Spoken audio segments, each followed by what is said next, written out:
예수께서 예루살렘으로 가실 때 사마리아와 갈릴리 사이로 지나가시다가 한 마을에 들어가시니 나병 환자 10명이 예수를 만나 멀리 서서 소리를 높여 이르되 예수 선생님이여, 우리를 불쌍히 여기소서. 보시고 이르시되 가서 제사장들에게 너희 몸을 보이라. 하셨더니 그들이 가다가 깨끗함을 받은지라. 그 중에 한 사람이 자기가 나은 것을 보고 큰 소리로 하나님께 영광을 돌리며 돌아와 예수의 발 아래에 엎드려 감사하니 그는 사마리아 사람이라. 10사람이 다 깨끗함을 받지 아니하였느냐? 그 9은 어디 있느냐? 이 이방인 외에는 하나님께 영광을 돌리러 돌아온 자가 없느냐? 일어나 가라. 내 믿음이 너를 구원하였느니라. 바리새인들이 하나님의 나라가 어느 때에 임하나이까 묻거늘 하나님의 나라는 볼 수 있게 임하는 것이 아니요 또 여기 있다 저기 있다고도 못하리니 하나님의 나라는 너희 안에 있느니라. 또 제자들에게 이르시되 때가 이르리니 너희가 인자의 날 하루를 보고자 하되 보지 못하리라. 사람이 너희에게 말하되 보라 저기 있다 보라 여기 있다 하리라. 그러나 너희는 가지도 말고 따르지도 말라. 번개가 하늘 아래 이쪽에서 번쩍이어 하늘 아래 저쪽까지 비침같이 인자도 자기 날에 그러하리라. 그러나 그가 먼저 많은 고난을 받으며 이 세대에게 버린 바 되어야 할지니라. 노아의 때에 된 것과 같이 인자의 때에도 그러하리라. 노아가 방주에 들어가던 날까지 사람들이 먹고 마시고 장가들고 시집가더니 홍수가 나서 그들을 다 멸망시켰으며 또 롯의 때와 같으리니 사람들이 먹고 마시고 사고 팔고 심고 집을 짓더니 롯이 소돔에서 나가던 날에 하늘로부터 불과 유황이 비오듯 하여 그들을 멸망시켰느니라. 인자가 나타나는 날에도 이러하리라. 여러분, 예수님의 재림은 핍박을 통과해야 온다고 저는 믿어요. 그건 제 주장이 아니고 성경의 전체적인 맥락이 그래요. 그래서 배도가 일어난다 했고 거짓 선지자들이 등장한다 했고 그래서 사람들을 미혹하고 할 수만 있으면 믿는 자들을 넘어뜨리려고 하고 그래서 배도가 속출하고 그 속에서 끝까지 견디는 자는 구원을 받으리라. 그런데 신학적 논쟁이 있죠. 환난 전 휴거냐 휴거 후 환난이냐. 나는 그 논쟁은 별 의미 없는 논쟁이라고 봐요. 조삼모사와 같은 논쟁이야. 왜 그러냐? 그것에 집중할 필요가 없는 것이 전쟁이 언제 나느냐, 올해 나냐, 내년에 나느냐, 그걸 가지고 막 싸울 필요가 없다는 거예요. 왜냐? 전쟁을 안 나게 하는 능력을 갖추고 전쟁이 나면 이길 수 있는 능력만 갖춘다면 상관이 없죠. 그러니까 환난 전 휴거냐, 휴거 후 환난이냐, 이거는 우리가 불안하니까 자꾸만 이야기하는 거라는 거죠. 근데 한국교회의 지금까지 전통적 가르침과 흐름은 환난 전 휴거로 알고 있는 사람이 굉장히 많아요. 여러분도 지금 그런 사람이 있을지 몰라요. 그러면은 마태복음 24장을 천천히 읽어보라고 내가 권하고 싶어요. 그러고 나서 이야기를 해보자. 그리고 왜 그런 생각들을 갖게 됐는가? 그건 두 가지 이유라고 봐요, 저는. 첫째는 그렇게 믿고 싶은 거예요. 이왕이면 핍박 없이 예수님 오시면 그냥 휴거돼서 올라가면 좋겠다. 그런 바람이 담긴 이제 이론이 나온 거죠. 그걸 더 선호한 거예요. 중요한 건 우리가 원하는 게 중요한 게 아니고 성경의 가르침이 중요한 거예요. 또 하나는 어네스트 앵글이라는 사람이 휴거라는 소설을 썼거든요. 저도 교회 처음 나갔을 때 교회 누나가 나한테 그 책을 줘가지고 휴거가 뭔지를 모르고 그냥 소설책인 줄 알고 기독교 소설인 줄 알고 읽었는데 그게 휴거라는 소설이었어요. 그 소설이 영화로 만들어지고 전 세계적으로 번져가면서 사람들한테 근데 그 휴거라는 소설의 내용은 이거예요. 휴거가 일어난 다음에 7년 환란이 시작돼요. 그러니까 그것이 마치 성경과 비길 수 있는 진리인 양 사람들이 빠져들기 시작한 거예요. 제가 말씀드리고 싶은 건 이거예요. 그럴 수도 있어요. 저도 그랬으면 좋겠어요. 환란이 오기 전에 예수님 오셔서 우리를 다 공중에 데려갔으면 좋겠어요. 피를 보지 않고 올라갈 수 있죠. 근데 성경의 전체적인 맥락과 흐름을 볼 때 이 환란의 가시밭길을 통과하고 나서야만이 어쩌면 공중에서 다시 오시는 주님을 만날 수도 있다. 아니, 그것이 더 성경적인 것 같다. 그럼 우리는 어떻게 해야 되냐면 지혜로운 다섯 처녀처럼 준비하고 있어야 된다. 준비하고 있어서 나쁠 것이 없잖아요. 근데 괜히 잘못된 베팅을 하면 큰일 나는 것이죠. 그래서 우리는 이 시대에 뭘 준비해야 되냐면 우리 생애에 있을지도 모르는 핍박과 환란의 시대를 내 믿음을 잘 정비해가지고 환란과 핍박에 주목을 하지 말고 주님이 언제 오시느냐에 자꾸만 집착하지 말고 무슨 편이 뭐니 이런 소리에 자꾸 유튜브 보면서 미혹되지 말고 그런 거를 볼 시간에 기도라도 한마디 더 하고 성경이라도 한 절 더 읽어가지고 내적인 실속, 영적인 근육을 키우는 것이 중요하다고 믿습니다. 좀 말이 어긋났습니다만은 그러니까 이제 우리의 믿음이라는 게 속을 모른다는 거죠. 어이없는 일들이 앞으로 일어날 수 있어요. 누구도 모른다는 거죠. 탈무드에 보면 다음과 같은 이제 이야기가 나와요. 어느 왕이 있었는데 이 왕이 굉장히 개팍해요. 그러다 변덕이 너무 심해. 가지고 어느 날 기분에 따라서 신하를 불러들여요. 궁궐로. 그런데 불려가면 둘 중에 하나야. 그냥 죽여버리든지 큰 상을 주든지. 모르겠는 거예요. 속을. 그런 일이 자꾸 반복이 되는데 어느 날 충직한 신하에게 내일 아침에 궁궐로 들어오라고 하는 왕의 명령을 받아요. 그러니까 이 신하가 잠이 옵니까? 내일 가면 둘 중에 하나야. 나는 죽어서 나오든지 상을 받아서 나오든지 둘 중에 하나이기 때문에 이 신하가 살 길을 찾습니다. 그래서 자기를 변호해 줄 친구를 찾아가요. 아주 친한 친구에게 찾아가서 내가 내일 아침에 왕의 부름을 받았는데 자네가 나와 함께 가서 그 자리에 가서 변호를 해줘서 그렇게 부탁을 하니까 이런지하에 거절을 해버려요. 못한다고. 자기가 피해보기 싫은 거죠. 굉장히 충격을 받아요. 그리고 자기 인생이 잘못 살아왔는가 깊은 회의에 빠져요. 돌아오다가 그 다음으로 친한 친구를 길거리에서 만났어요. 사정을 하고 부탁을 해요. 나와 함께 왕 앞에 가줄 수 있는가? 내 마음이 타들어가네. 그랬더니 그 친구가 이렇게 이야기를 했어요. 감세. 그런데 궁궐 앞에까지만 가겠네. 고맙기는 하는데 별 도움이 안 돼. 그 쓸쓸히 돌아와요. 뒤척거리고 있다가 참 내키지 않지만은 그냥 멀찍이서 궁궐에서 눈으로만 인사 정도 하는 그 사람을 다급하니까 찾아가게 돼요. 거절할 걸 기대하고 생각하고 나라도 안 갈 것 같아요. 그래도 지푸라기 하나라도 잡아야 되니까 그 친구라고도 할 수 없는 그 사람을 찾아가서 밤중에 문을 두드리고 사정을 해요. 내가 내일 아침에 왕의 부름을 받았는데 나랑 같이 가줄 수 있겠소. 그랬더니 그 사람이 정색을 하면서 가주겠다고. 내가 당신이 얼마나 충직하고 정직한 신하인지 잘 알고 있기 때문에 내가 왕 앞에 가서 변호를 하겠소. 그렇게 이야기를 해요. 그리고 그 이야기가 딱 끝나버려요. 그리고 그 밑에는 해설을 붙였어요. 첫 번째 가장 죽고 못 사는 친구였던 그러나 인생의 결정적일 때 배신해버린 그 친구는 뭐냐? 재물이라고 그랬어요. 재물. 여러분 돈 없이는 못 살죠. 근데 그 돈이라는 게 결정적일 때는 나한테 쓸모가 없어요. 두 번째 궁궐 앞에 간 친구는 누구냐? 가족이라고 그랬어요. 하간 예배 그리고 장례 끝날 때까지 함께하는 사람은 가족밖에 없어요. 어쩔 수 없는데 제가 죽어도 그럴 것인데 교회 장례를 우리가 매주마다 몇 번씩 우리가 치르잖아요.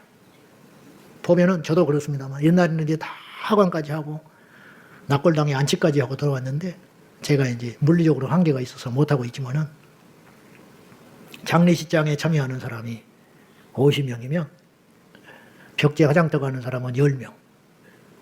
어쩔 수 없어요. 누구든지 다 마찬가지. 그리고 안치에 가는 마지막 낙골당에 가는 사람은 2-3명. 집에 돌아오는 사람은 가족밖에 없어요. 그건 어쩔 수 없어요. 그럼 마지막에 왕 앞에 가서 같이 변호했던 그 사람은 누구냐? 예수 그리스도다. 그렇게 해석을 붙여놨어요. 일상에서 가장 많은 배신과 상처를 입은 분이 누굴까? 내가 생각해 봤어요. 우리 예수님이에요. 우리 하나님이세요. 예수님은 결정적일 때 제자들에게 부정당하셨어요. 모른다. 베드로는 저주까지 했다고 그랬어요. 재수없이 나한테 그런 사람을 아느냐고, 내가 어떻게 그런 사람의 제자냐고 아주 심한 독소를 했을 것 같아요. 백성들 앞에서 발가벗겨져서 십자가에서 조롱과 원망과 그리고 욕을 들으셨어요. 십자가에 못 박아 죽으실 때 십자가에 죽이라고, 못 박아 죽이라고 외친 무리들 가운데는 예수님이 고쳐준 사람이 있었을 거예요. 오병이어의 떡을 나눠 먹은 사람이 있었을 거예요. 심지어는 성경에 주님의 베푸신 이적을 다 기록을 못 해놨으니까 죽은 사람을 살려낸 그 가족도, 어쩌면 그 당사자도 그 앞에 와서 십자가에 못 박아 죽이라고 눈에 살기를 띠고 소리질렀는지 몰라요.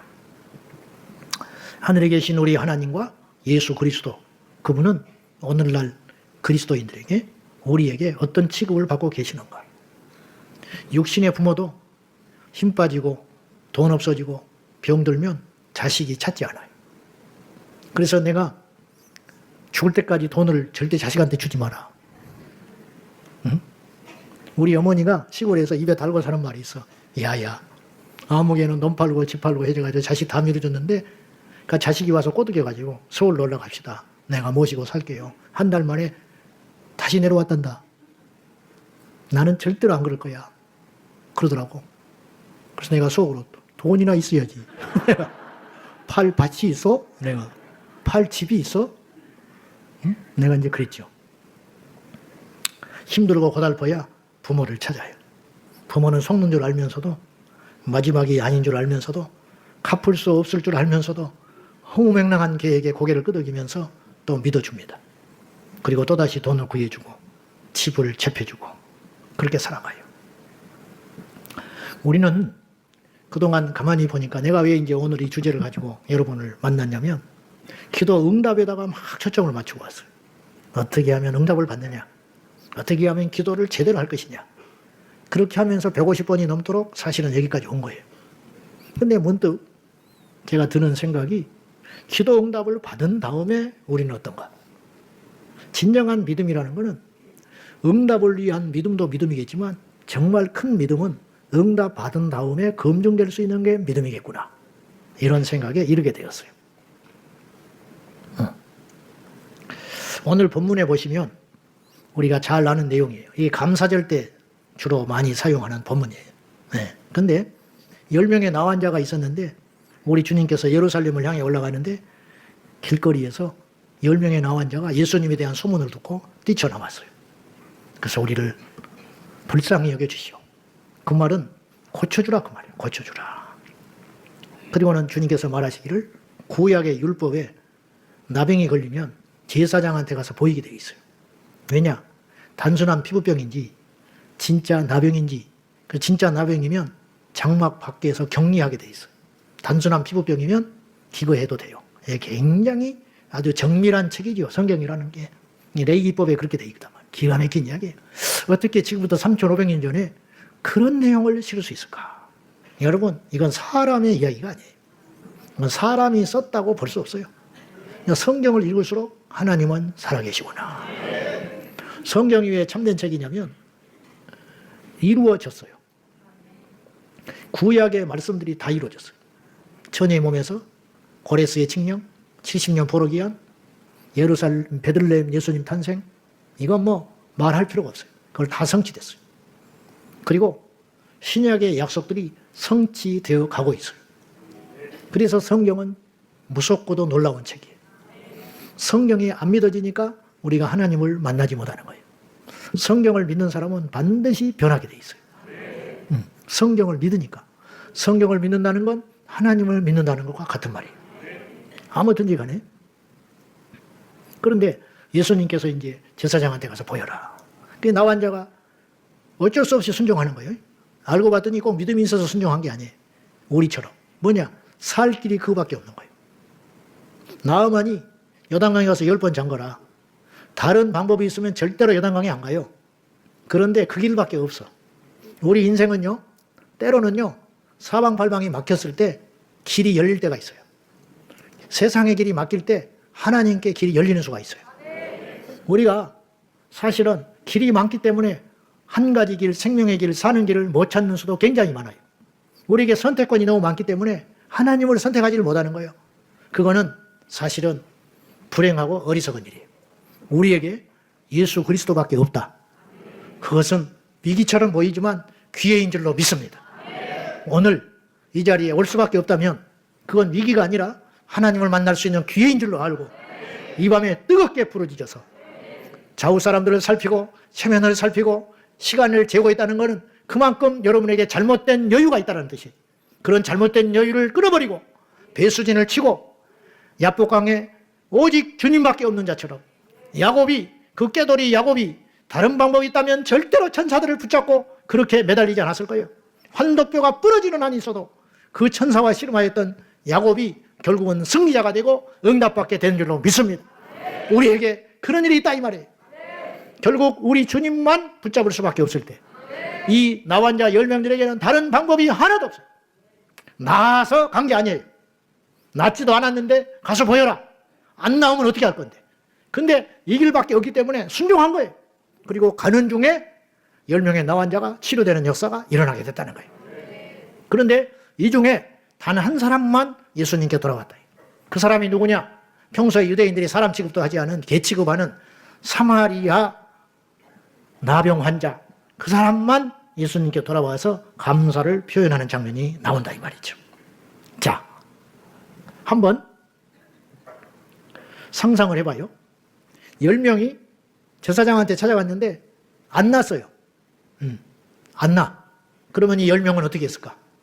집으로 돌아갔을까요? 저는 그렇게 생각하지 않아요. 주님께 다시 왔을 거예요. 다시 돌아와서 둘 중에 하나 따지든지 장난하냐고 말이지. 응? 가서 망신만 당하고 왔다고. 돌 안 맞아 죽느라고 다행이었다고. 또 하나는 매달리는 거예요. 다른 방법이 있습니까? 그랬을 거예요. 그런데 나와버리니까 9명은 자기 집으로 처소로 돌아갔어요. 그리고 1명만 돌아왔어요. 예의가 바른 건가요? 인간 냄새가 괜찮은 건가요? 주님은 그렇게 말하지 않아요. 주님은 이렇게 말하셨어요. 19절 봐요. 오늘 본문 19절. 고맙다 칭찬한 게 아니에요. 시작. 그에게 이르시되 일어나 가라. 내 믿음이 널 구원하였느니라 하시더라. 예수님께 돌아와서 감사를 표한 행위는 도덕적이고 인간 됨됨이에 됐다는 것이 아니고 믿음이 있었다. 우리가 하나님께 응답을 받은 다음에 감사를 표현하는 것은 그건 예의가 아니에요. 그건 인간의 도리가 아니에요. 그걸 뭐라고 그러느냐? 믿음이라고 그러는 거예요. 여러분이라면 어떨 것 같아요? 이 9명이 인간 이하의 말종인가요? 저는 그렇게 보지 않아요. 우리 중에도 상당수는 9에 속한 자가 있어요. 저도 그럴 수 있어요. 열에 하나만, 10%만 주님께 돌아왔어요. 이게 특별한 일이 아니고, 여러분, 이들은요, 그냥 어떤 문제 해결된 정도가 아니에요. 소속 끼는 자식이 돌아온 게 아니에요. 사업이 부도날 뻔 했는데 이 길을 넘어간 게 아니에요. 직장에서 정리해고될 뻔 했는데 다시 자리가 안정된 정도가 아니에요. 없던 전셋돈이 마련된 정도의 수준이 아니에요. 뭐냐? 죽었다가 산 것 같다. 나병은요, 죽은 것만 못해요. 그 당시에 가정으로 돌아가지도 못하고 공동체에 들어가지도 못하고 사람 취급받지 못하는 천형, 하나님의 저주받아서 그들은 불쌍히 여기는 대상이 되지 않고 쫓아내야 할, 그래서 나타나면 돌을 던져서 접근을 막았던 인간 이하의 취급을 받았던 그들이 나병이 회복되고 고침받았다는 것은 새로운 삶을 얻게 된 거예요. 제2의 인생을 살게 된 거예요. 그런데도 불구하고 이들의 9은 주님을 떠났어요. 이게 사람이라는 거예요. 인간이라는 거예요. 하나님께 받은 응답에 대해서 반드시 믿음으로 반응하십시오. 떠오를 때마다 여러분의 믿음을 하나님께 보이시고 표현을 하십시오. 구원하신 주님께 감사, 환난을 면하게 하신 주께 감사, 치료해 주신 하나님께 감사, 승리하게 하신 주님께 감사,